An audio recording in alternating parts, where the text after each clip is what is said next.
Hello and welcome to another episode of All Gas No Break. This is episode 43, I think, or it might be 44. Shit, I should probably check. Because It's it all might be the what's his name, Jeremy and Sherwood episode. He's 44. Yeah, Okay, yeah, so it is the Jamie and Sherwood episode of All Gas No Break, episode 44. Welcome to the show. Just Chris and Mo today. Everyone else is in jail. But we have ourselves a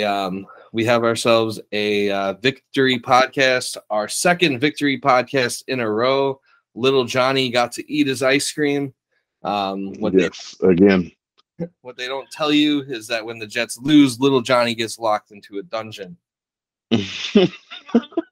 So we are happy to report that Little Johnny is a free man for yet another week. But yeah, so first winning streak under Robert Saleh, and it's also our first division win since 2019, and it was an absolute ass whooping of the Miami Dolphins.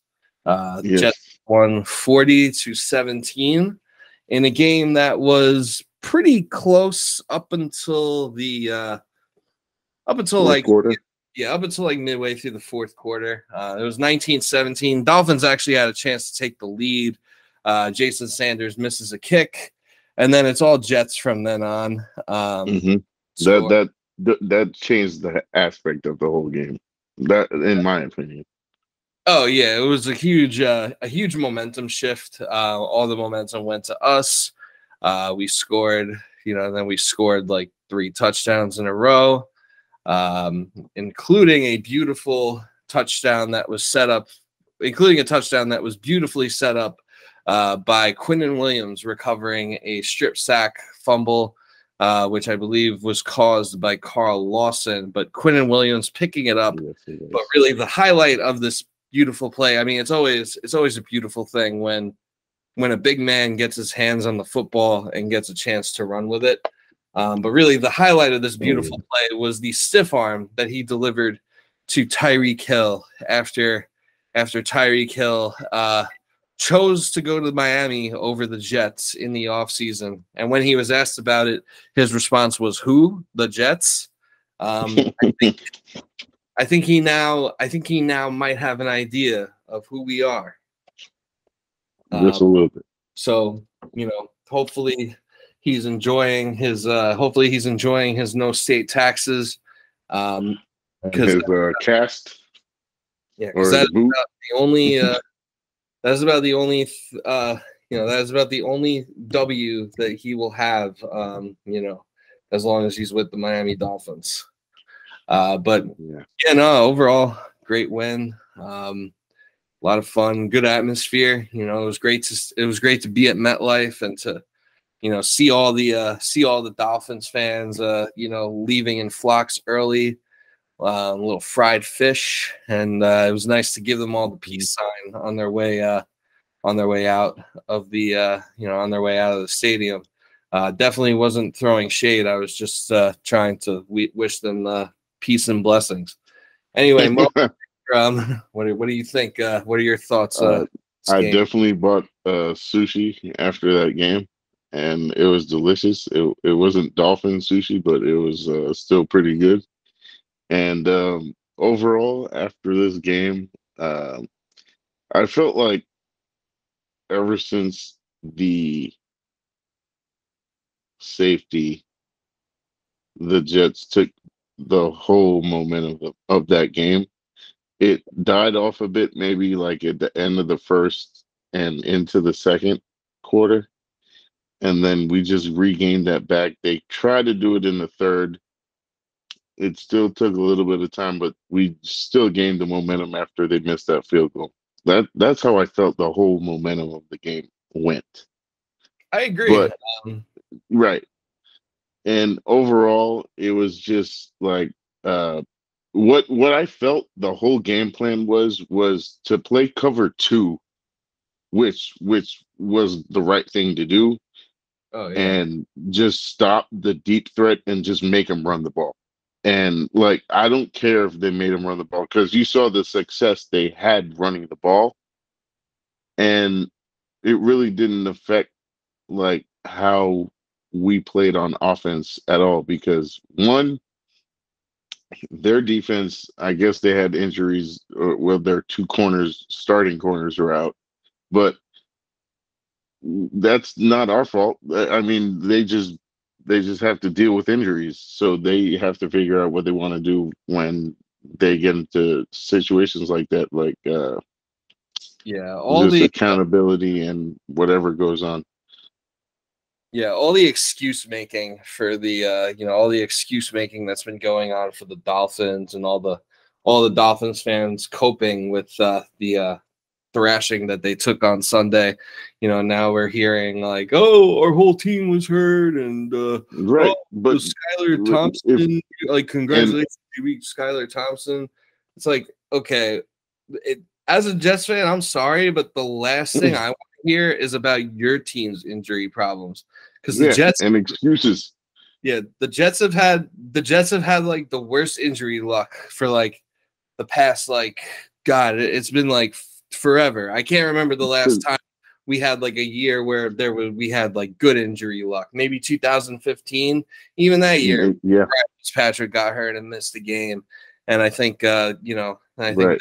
some other injuries that hindered us at times that year. But like Uh, even with that, but not to cut you off, uh, like the all the injuries that they like. I was watching the game before, like last week's game when they played the Bills, and the Bills had a lot of injuries on defense, and they were just talking shit about like, okay, yeah, we beat you. Oh, you need to basically just adjust when you have injuries. Like that's what good teams do.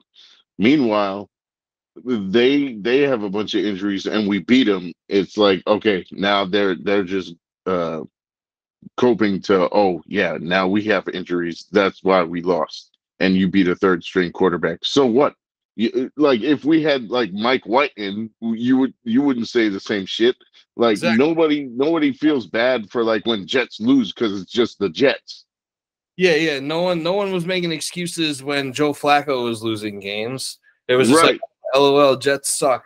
Uh, exactly. no one, like, no one was making excuses for that. No one was making excuses you know, uh, when our left tackle was like Connor McDermott. And Want we to lost like go three. there? And on top of that, it's like you all thought, like, everyone, it's like you knew going into this game, Dolphins fans, you knew going into this game that your secondary was going to be banged up. You knew you were going to be playing with a backup quarterback, not a third string, Mhm. not a third string rookie 7th round pick. Fine. You didn't know that was going to happen. Right, You knew you were going to play with a backup. You knew that your corners were banged up. You right. knew, and you knew that, and you knew going in that Tyreek Hill and Jalen Waddle were a little nicked up themselves and weren't playing at full strength. So you knew all this, and guess what? You still thought you were going to blow the doors off us, and you got your doors blown off. So Yeah, because I was actually listening to this the AFC roundtable, and the guy who hosts it is a Jets fan. Shout out to Rich Jets Media, Richie. is this a And Twitter space or a this podcast? this is on YouTube. Oh, This is on YouTube. And the Dolphins fans that were on there were saying like how Skylar Thompson is like the next Tom Brady. And I was like, my question to that was like, then why is he on the bench? Why is he starting over Teddy Bridgewater? And as soon as that happens, they see him just get lit up.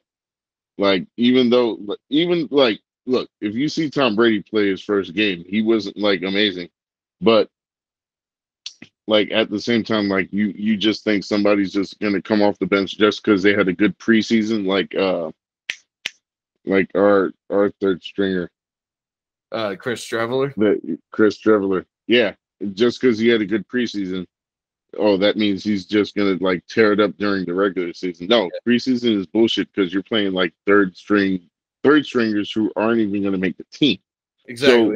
So playing a bunch I of don't ball. like they get like this good feeling about, and the Dolphins fans do this all the time where like they'll in recent years they'll go up like 3-0 or 3-1, 3-2, and it's early in the season and think they're going to win the division, make the playoffs, and just dominate. Yeah, playing the This parade. this is like history repeating itself all the time, and after this they just end up fucking sucking.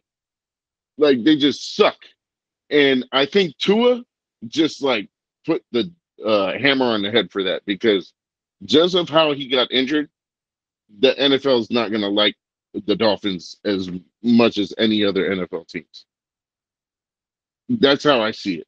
Like they feel like he's so injury prone where it's like it's not entertaining to watch them anymore, just because they know that.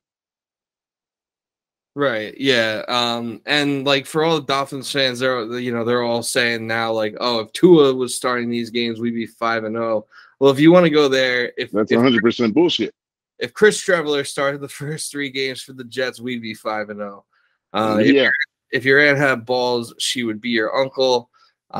We live in reality, and that's like the funny thing about like I guess all this like we have more information, sports information, advanced stats, analytics, all this stuff. We have more data and information available to us than ever, and even like like casual fans like can go watch all 22 and go watch film, which I kind of have my reservations about it, because I feel like all these people who watch film or try to say they watch film, they probably don't even know like what to look for. Like I know I don't know what to look for, so I don't bother watching film. I'll watch somebody else watch film and let them tell me. But these people who I'm not a film like junkie, or I don't dissect film like most people do. But like I just see what I see, and I see what's happening that's good and what's not good. Exactly. As simple as that. Exactly. But it's like, we have all this extra information available, like more than ever before. And you would think that people would like be more immersed with reality because of that. But like people just use these like analytics and stuff to like create their own, like they use these stats to like create their own narratives, or to like discredit a team winning 40-17 and try and be like, oh, this game's actually the adjusted score, the game's actually closer or whatever. And like, okay, like, like if you want to say like whatever about, playing with backups, that's fine. But like, dude, if Tua would have played this game, I still think we would have won. I think so too. And I think it probably would have been by like 14 points, not by like 20. Exactly. Like, no, the Jets were the better team today, and the Jets coach Tua doesn't play defense. Yeah. It's not on the Tua's not on the D line and your D line was still at full strength, and like that's supposed to be a pretty good, that's supposed to be like a pretty good unit for the Dolphins. They, really didn't, they really didn't do anything. They couldn't stop Brees. They really couldn't like overcome our O-line all game. Elijah Vera Tucker, doesn't matter what position you put him at, he's going to be an all-pro. He's an all-pro left tackle. He's an all-pro guard. He's an all-pro right tackle. As long as he could snap a football, he's probably an all-pro center too. Let's hope it never comes to. I was actually hoping that he could actually just snap the ball at center one time just to say he did it, and he'd probably be the first like O-lineman to play every position.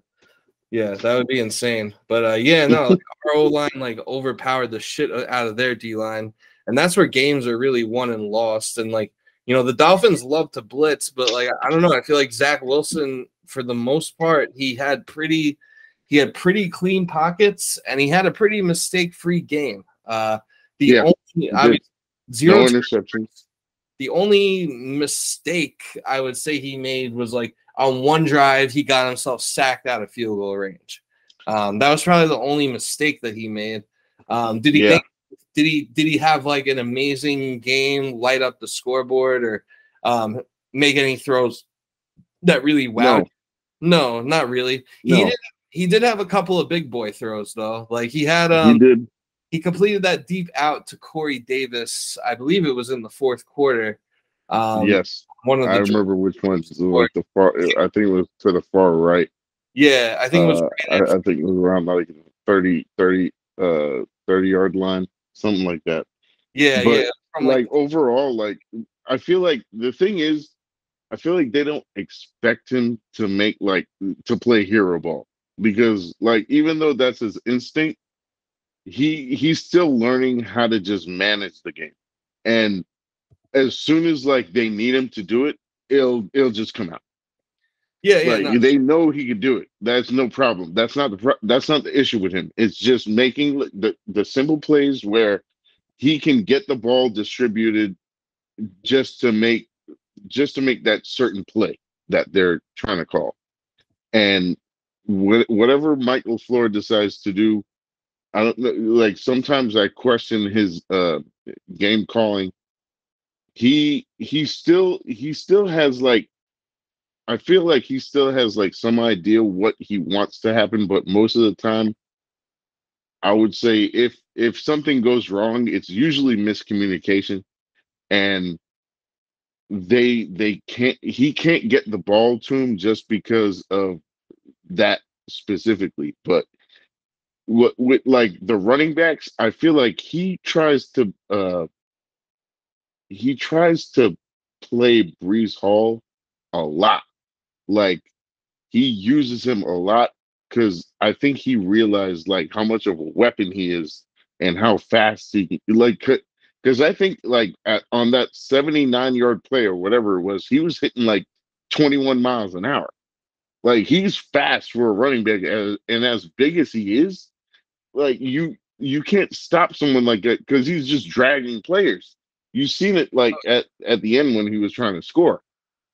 Yeah, he damn near did. He got stopped down at the he stopped down at the one. They should have just given it they should have just given him that touchdown. I mean, at that point, yeah, you might as well have, because he was literally like 2 inches away. Like just like yeah, because it's funny because now they're saying, oh, he didn't rush for 100 yards. He only had 197 all-purpose 7 yards. Yeah. Yeah, so it would have been split like 100 and 100. That would have been nuts. And or they'll be like, oh, Zach Wilson didn't throw any touchdown passes. It's like, well, he might as well have. Right. So and he also ran for a touchdown. So that is, it's like Zach Wilson. Like people can say what they want about Zach Wilson. He's a playmaker.